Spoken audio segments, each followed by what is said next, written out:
guys, you're listening to ChickFlicks with me, your host, Alexis Oteen. Welcome to another episode, and today we are going to be talking about all the movies you should go see coming this February. So I made a list of some of the, I think it's 4, maybe 5 movies that I'm really excited to see this month. I think it's 4. Yeah, there are 4 movies coming out this month that I personally am going to try and see, and I just want to tell you guys about it. So I'm not going to do too long of an intro. Also, I have my iced chai tea latte here, so I will be taking some sips throughout the video. But let's get started. Okay, so for the first movie that I'm going to be talking about today, it's actually like a funny one, which I didn't think this movie was going to be interesting at all. And then I did research into it and I was like, you know what? I actually might go see it. I thought it was going to be stupid, but it's Cocaine Bear. Now, some of y'all must be rolling your eyes at me right now, but like, give me a chance, okay? So Cocaine Bear, it is a thriller dark comedy, and it's about a 500-pound black bear which consumes a significant amount of cocaine and embarks on a drug-fueled rampage. And an eccentric group of cops, criminals, tourists, and teenagers assemble in the Georgia forest in conflict with the bear. So when I first heard that this was being made a movie, I was like, okay. It was like a really, really. But after watching the trailer, they kind of convinced me like maybe this will be funny. Like I'm thinking that this film isn't gonna take too much, like take itself serious, but also like the cast looks good. It has Ray Liotta, which you guys know from Goodfellas, and recently he was in Blackbird with Taron Egerton, which is an Apple TV like limited series, and I'm pretty sure it did really well. Got a couple nominations at the Golden Globes. It has Brooklyn Prince, who was in the Florida Project, an A24 film, and I love that movie.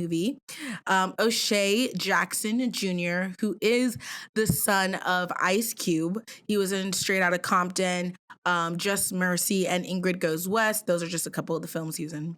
And Jesse Tyler Ferguson, who I love, and I mean love, from Modern Family. He's Mitchell Pritchett. Anybody who knows me, that's one of my go-to like shows to put on and like do any type of errand in my room, clean, cook. I can watch it and multitask, I swear. But yeah, I just don't think this film is going to be something where it's going to be like deep. It's really, I guess you're just not supposed to take it seriously. It's something you go watch, you have fun, you watch a bear be high on cocaine. And I was surprised to see, because I was like, who comes up with this type of idea? Like, who was on drugs and thought, let's make a movie about a bear on cocaine? But apparently, it's based off of a true story, like true events. So basically, this drug lord or cocaine smuggler was in a plane and he was throwing out a bunch of cocaine and like parachuting. And he ended up having a malfunction with his parachute and died when he landed in a backyard. But some of his cocaine landed other places, like in a forest, and a black bear got into the stash and died of an overdose. And I think like a couple of teenagers stumbled upon it, which is crazy. And so I guess some writers heard that story and were like, well, what if he didn't overdose? What if he'd sent him on like a rampage? And Cocaine Bear was born. So yeah, I thought this was like an interesting film. I thought it might be fun. It might be funny. Also, it has a bunch of comedians in it as well. Like that I didn't mention. There's like a bunch of comedians who I guess will be playing minor parts.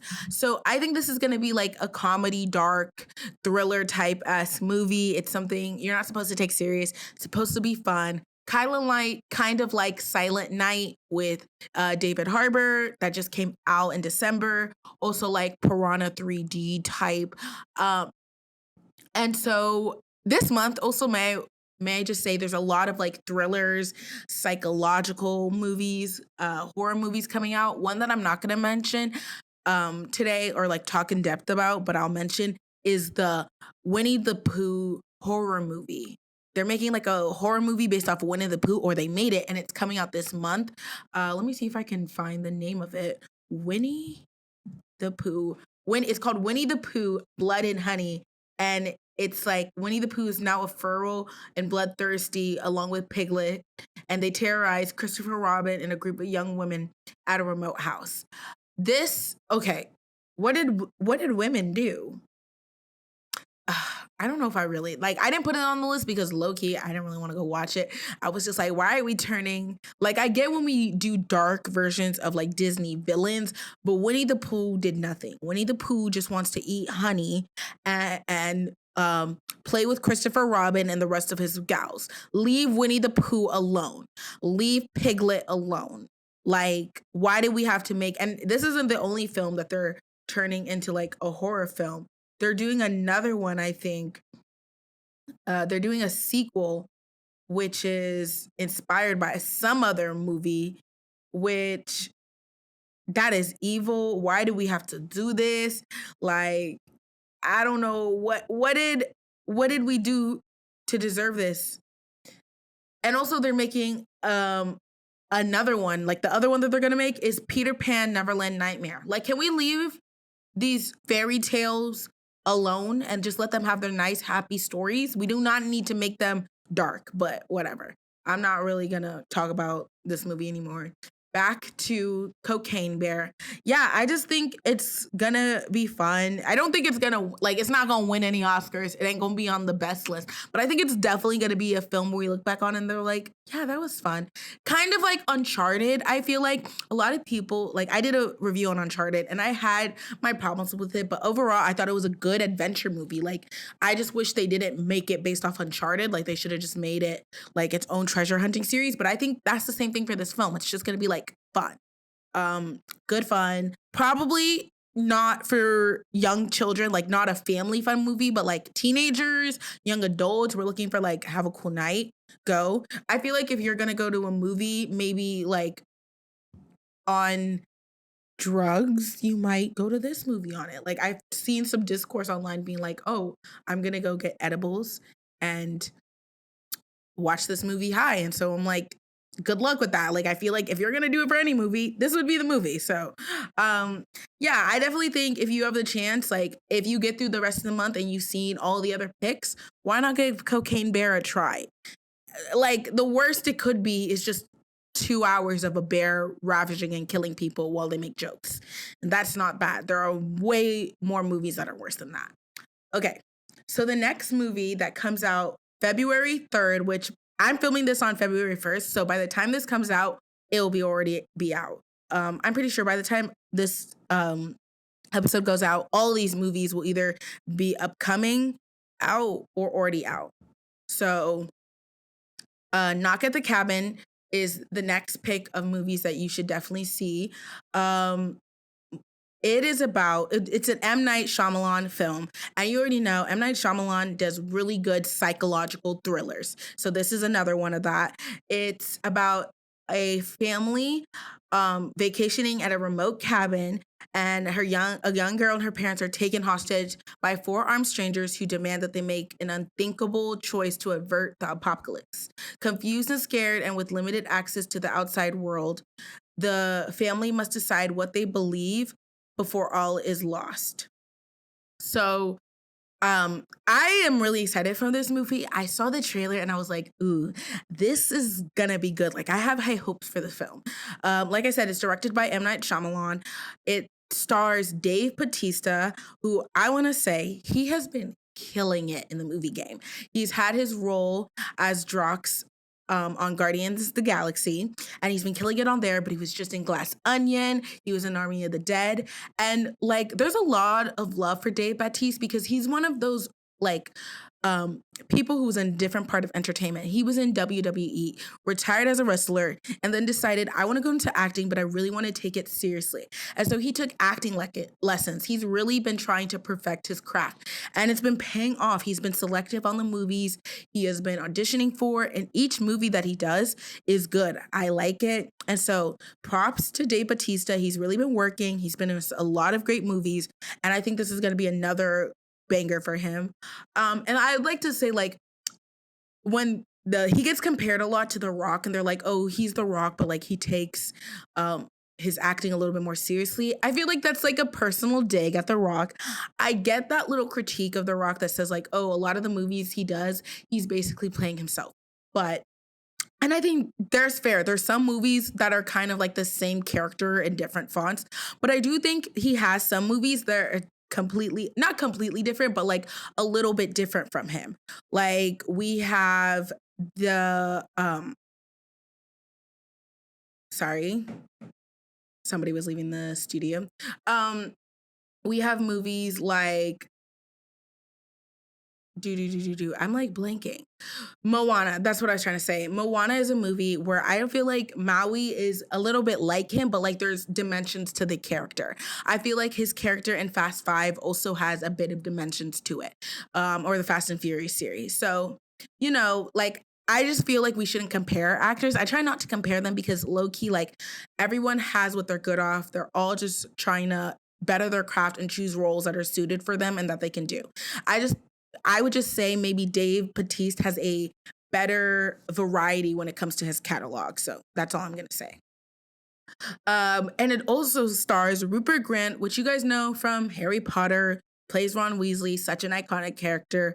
Which I just saw a tweet from him saying that, like, oh, if they were gonna like reboot the Harry Potter series, they should do it as a TV show. And I'm like, see, I have this little argument that if they're gonna reboot classic movies or redo certain novels, that they have to do it as a TV series because it just gives them more time to like do world building. I'm not gonna get into this whole soapbox conversation, but you see, Rupert understands where I'm coming from when I say this type of things. But okay, my impressions on this movie, I really think it's gonna be another classic M. Night Shyamalan film where it really messes with your mind. Something that he says that is he wants to bring a big decision to the smallest of confinements. And I feel like he's going to build on that tension, on that claustrophobic feeling, on the feeling of helplessness, and that like time is running out. You have to make a choice. I think this cast, like from the trailer alone, I'm hooked. If you haven't seen the trailer, definitely go see it. But I'm convinced this is going to be a very good film and something that you're going to enjoy and walk out. I think his last film that he did, which was Old, got mixed reviews. Some were like, yeah, this was really good. Some people were like, it's not for me. But I do feel like it's going to have a classic twist, something that we don't see coming. It's going to have a certain element of horror, gore, violence to it.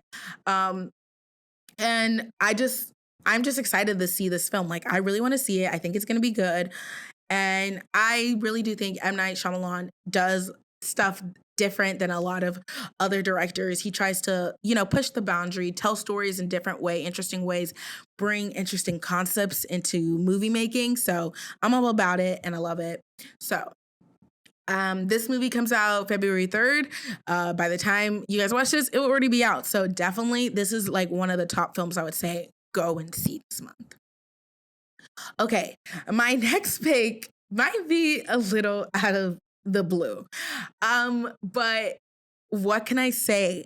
I saw the trailer. I like saw the list of all the films that were coming out this month, and I watched the trailers and I said that I didn't think it was going to make this list, but I don't know.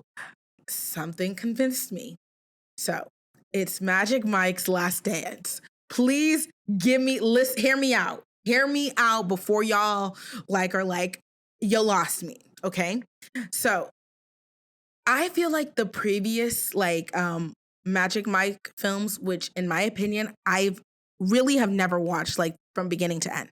I have tried to sit down and watch Magic Mike. I think like back in like high school, which I guess I really shouldn't have been trying to watch it back then, but whatever.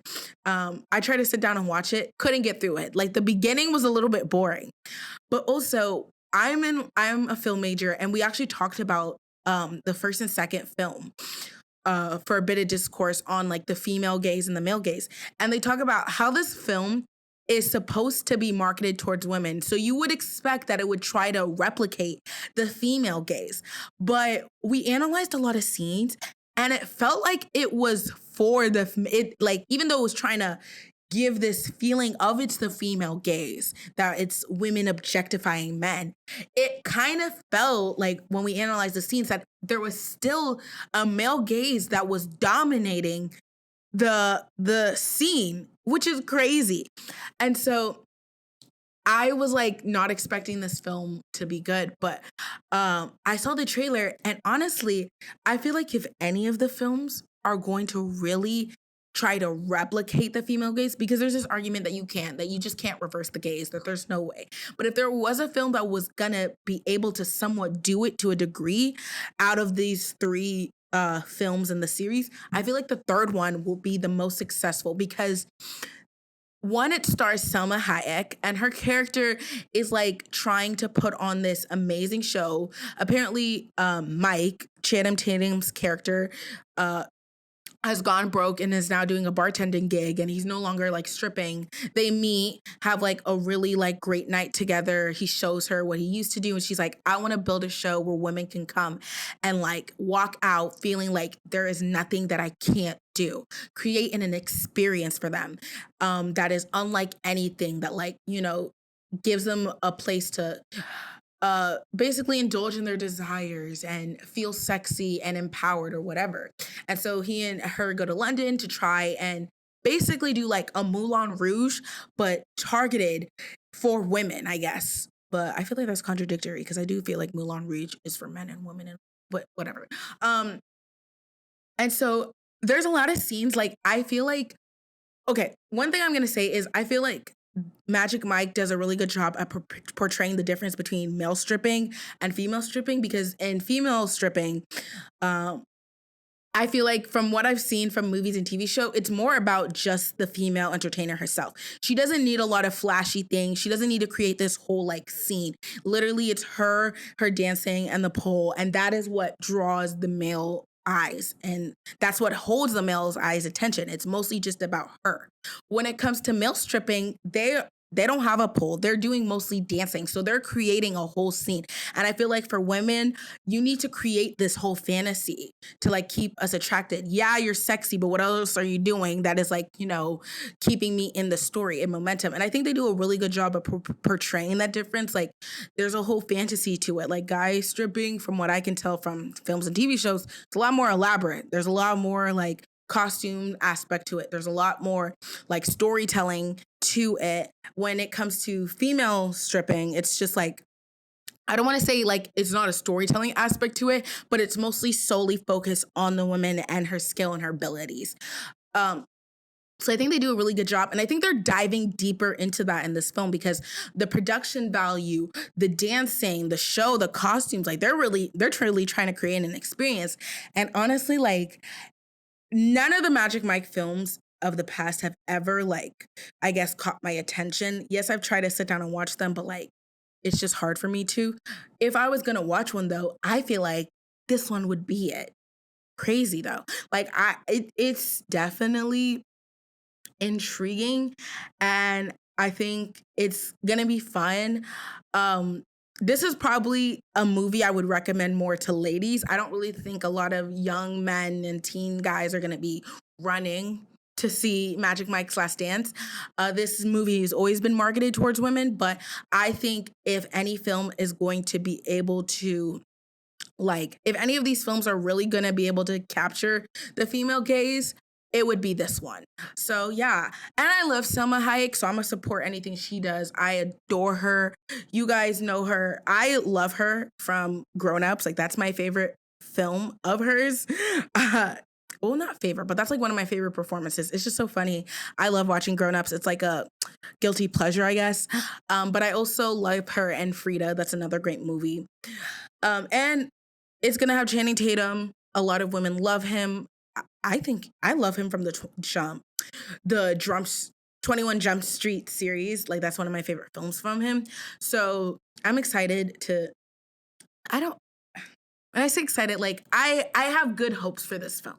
I think this film is gonna be good. I will say though, like I am the worst person to like watch this in theaters with because when I'm a little bit like uncomfortable, I laugh. And whenever like I see any clips of this film and it's the stripping, I can't take it seriously. Like if I would be the worst person to take to the strip club if you need them to be like enamored and be like, ooh, I'm into this. Cause I'd be sitting here like, oh my God, like, no, like laughing and like freaking out of it. So I may see this film in theaters, but I'm gonna hope that it's during a showing where there's not a lot of people, because I'm not gonna be able to keep my laughs and cringes in. Like, I'm not. But yeah, I think this is a movie that you should definitely give a chance. Out of all the movies coming out, why not? It seems like it's fun. This is coming out February 10th. So I don't know, maybe go see this for Valentine's Day with your boo. If he can handle watching Magic Mike with you and not feel jealous and feel super okay with it, he's a great catch, y'all. Like, there's no need to feel jealous. Like, we have no chance with any of the guys in this film. They're fake. They're not real. Um, so the last film that I think that you guys should see is, of course, Ant-Man and the Wasp: Quantumania. First of all, everybody has been talking about how excited they are for this film. And I don't blame them, because literally it's the beginning of phase 5 of the MCU. Can you believe we're on phase 5 of the MCU? Like, it just feels like yesterday we were closing out phase 3, but now we are on to phase 5 of the MCU.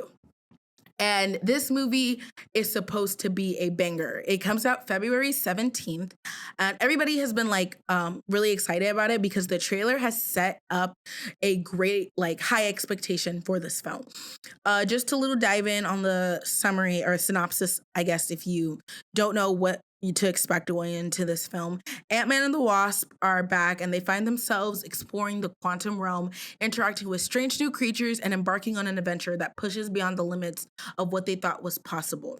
It also is going to be very important in setting up phase 5 and what's to come. So this movie is going to be directed by Peyton Reed, who's done every single Ant-Man movie. And I feel like Marvel does this thing, which if you do good on a solo superhero movie, they continue to try to bring you back for all of the sequels and the multiple movies of them. Because Ryan Coogler has always stuck with Black Panther. I can't remember the director who does Spider-Man, but he's done, I think, all of the Spider-Man movies. So, like, Peyton Reed has literally shown himself as a great director. He's done well with the Ant-Man series.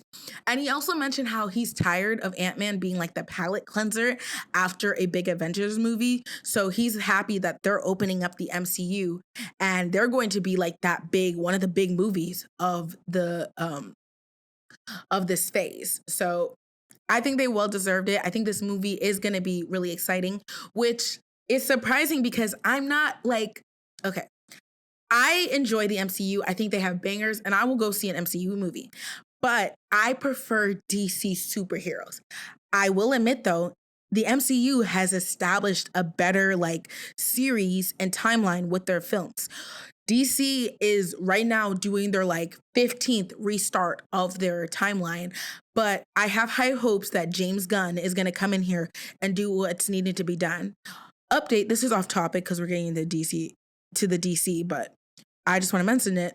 They are in talks with bringing back a lot of the current actors who are doing the big superheroes from the DC to be in the James Gunn universe. So we're going to be talking, I can't remember her name.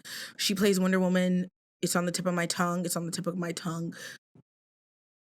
I'm just going to look it up. Wonder Woman.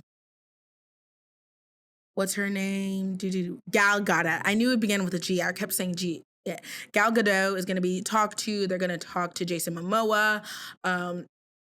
They're also talking to Ezra Miller again, which I was like, ooh, that is interesting.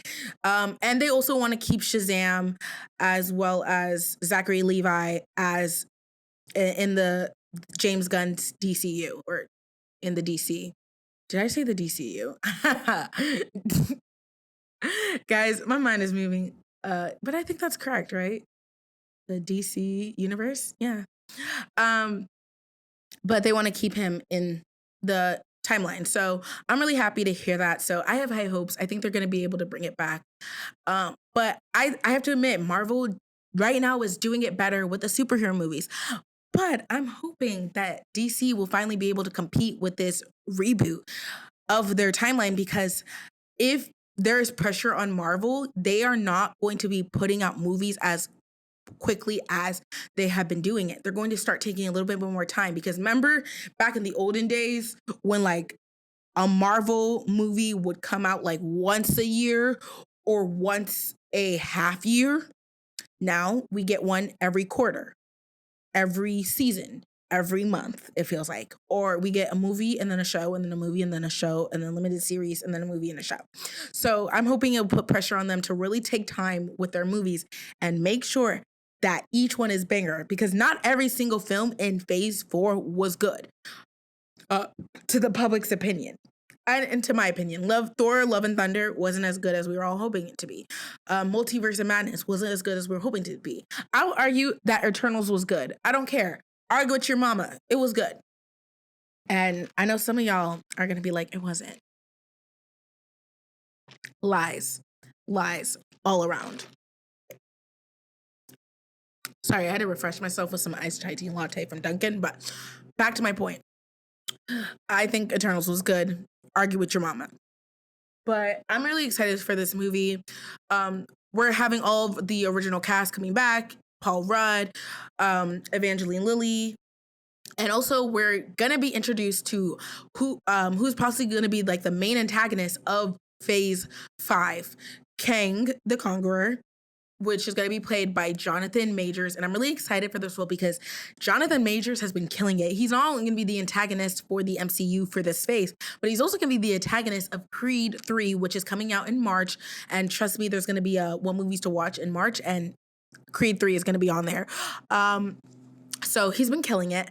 Though we have to say Cassie Lang isn't going to be played by the actress who previously played her in Ant-Man movies and in Endgame when she's an adult teenager. It's going to be played by Catherine Newton. And her role in this movie is going to be bigger than it was in the past because MCU is going to start setting up the Young Avengers. And Cassie Lang, who is played as, what is her stature? That's her superhero name, is going to be not potentially, they're setting her up because she's supposed to be in it with Billy and Tommy Maximoff, as well as America Chavez. So yeah, we're going to be introduced to one of the biggest antagonists. And some people are saying Kang is even worse than Thanos. So this is going to be something that pulls in a lot of superheroes to go against. And this is the setup for it, which to understand how Kang came into the universe, I do believe you need to go watch Loki, the season 1, and I don't think season 2 has came out. If it did, you need to watch season 2 then, but you need to go watch Loki on Disney Plus just to know how he came about. But I don't think you need to watch that to know, to be able to watch this film. Though that is one of my critiques of MCU. Sometimes you just can't go into the film without prior knowledge. You have to watch A through Z, and then you got to go through 1 through 11 to fully understand everything that happens. And then if you see the end credit scene, you might not understand that unless you go see one of the films that is a Marvel film but isn't directly connected to the MCU timeline, because that happened. And I want to say No Way Home, the end credits post scene had Venom, and you wouldn't understand what that post credit scene was about if you didn't see Venom Let There Be Carnage, which I actually did see it with my friend. We were looking to do something in Boca and we're like, let's go see it. And we understood that post credit scene. Not a lot of people did. So that's one of my critiques of Marvel. You got to go see X through Z. DC, you don't got to do that. You can watch Joker, never seen any of the MCU films. I'm never seen any of the DC films. You can go see Suicide Squad, and trust me, you don't want to go see the previous Suicide Squad. You just want to watch that one and pretend like the one never existed. I don't think you need to go see Harley Quinn and the Emancipation of Her, Birds of Prey, at all to go see Suicide Squad, or to see that film and you have to watch Suicide Squad. Like, you don't got to see any of the films. They're not really connected, which is a critique of DC. So, to here and there. But yeah, this film was also apparently going to help set up Fantastic Four, which is really exciting because John Krasinski was hinted at being Reed Richardson at the end of Multiverse of Madness. And I really think that's super cool. because I love John Krasinski and I love Fantastic Four. When it comes to the MCU, my favorite superheroes come from Fantastic Four and the X-Men. And I think they're also going to set up the X-Men because Deadpool is coming out and Hugh Jackman is reprising his role as Wolverine. So I'm super happy.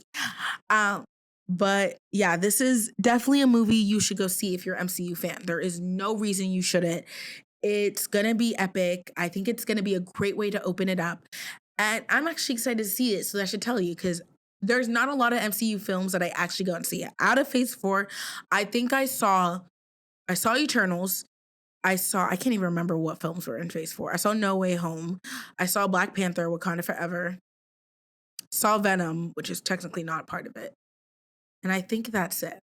I didn't see Multiverse of Madness, but I've seen like enough of it to know. I didn't see Thor, Love and Thunder. But I've seen enough of it and heard the critiques that it wasn't good. And I saw Black Panther, Wakanda Forever, but I think I mentioned that already. So yeah, that's the films I saw in the MCU Phase 4. So yeah, if I'm forgetting one, there's probably another one that I saw because I'm forgetting one. But I saw that and that was it. But yeah, guys, this film comes out February 17th. Definitely go see it. And that is my list of films for February that you should go see. Just to recap, Cocaine Bear, Knock at the Cabin, Magic Mike's Last Dance, and Ant-Man and the Wasp: Quantumania. So yeah, guys, let me know if you go see any of these films. Let me know what you think. And before I continue, I forgot to say this. Happy Black History Month. Just a little like thing that I want to say in relation to that. It's Black History Month. So all throughout the month, guys, definitely be supporting Black creators, be supporting Black creatives, uplifting Black influencer, uplifting Black businesses, Black shows, Black movies. Do your part to support and uplift and empower them during this month because it's important. Definitely interact with them on TikTok, on Instagram, all that. Comment below any Black creators that you want me to possibly look into, maybe collab with. Comment any movies by Black directors that you are excited to see if they're coming out this month or next month or anytime throughout the year. Comment your favorite Black directors, your favorite Black actors, anything in between. Let's show some love. Let me know if you're going to go see any of these movies. I don't know if I said that already, but let me know. And yeah, guys. And while we're on the topic of supporting Black creators, if you want to support me, you guys can follow me on Instagram on my public profile at Alexis Oting or on my ChickFlicks Instagram account at the ChickFlicks Show. I'm on TikTok. Follow me there at the ChickFlicks Show. I'm also have a public profile there. It's at Simply Alexis. And then, yeah, follow me on my YouTube, same name, at Simply Alexis. Also, I am an official podcast and show of Owl TV, FAU Owl TV on Instagram, and OwlRadio, FAU OwlRadio on Instagram. And yeah, guys, wherever you are listening to this, watching this, show it some love, like, comment, give it 5 stars, leave a comment. And that is the end of my long spiel. I'm so happy that this episode is done and that I'm continuing to put out content for you guys and that you guys are supporting me. And I promise you guys, more stuff is on the rise, exciting things happening this month. So stay tuned, stay subscribed, and I'll see you next time. This is Alexis signing off of ChickFlicks. You guys have a good one. Bye.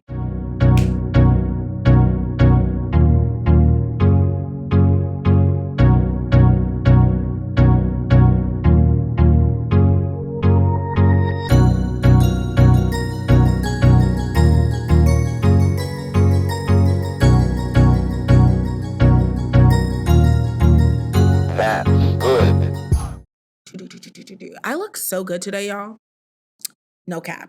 Like the melanin. This is such a good way to start off Black History Month. I love it. I think I look so cute. I think I look awesome. The beat, if you want to know how I did this beat, go follow my account, my public TikTok account, because I did a get ready with me this morning and Jesus, my makeup looks so good. To anybody who said I was ugly, why do you guys lie on my name? Why do you lie? Because that is not true. I am so pretty. I hate to be conceited, but it's Black History Month, so I get away with it. I look good. Melanin is popping. And if you ever said I was ugly, you're such a pathological liar because I am stunning. I'm looking at myself in the monitor and Jesus Christ, I'm falling in love with myself. Okay, guys. Actually, bye.